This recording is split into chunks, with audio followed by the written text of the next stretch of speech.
সুবিধাবঞ্চিত শিশুদের আনন্দময় একটি দিন উপহার দিতে অ্যামেজিং ডে নামে অনুষ্ঠানের আয়োজন করে দেশের জনপ্রিয় নুডলস ব্র্যান্ড মিস্টার নুডলস।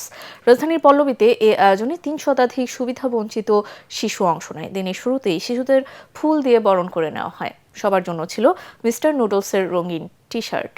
শিশুদের জন্য ছিল প্রতিভা বিকাশের জন্য বিভিন্ন গেমস, খেলাধুলা, নাচ গান, ছবি আঁকা এবং বিনোদনমূলক আয়োজন। পরে শিশুদের অংশগ্রহণে একটি বৃক্ষরোপণ কর্মসূচিও অনুষ্ঠিত হয়। দিনব্যাপী সাংস্কৃতিক আয়োজনে শিশুরা গান, নাচ, অভিনয়, কবিতা আবৃত্তি ও জাদু প্রদর্শনে অংশ নেয়।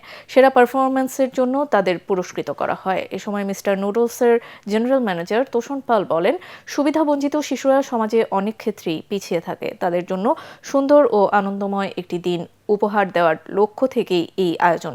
এই আয়োজনের সহযোগী হিসেবে ছিল কারিতাস বাংলাদেশ।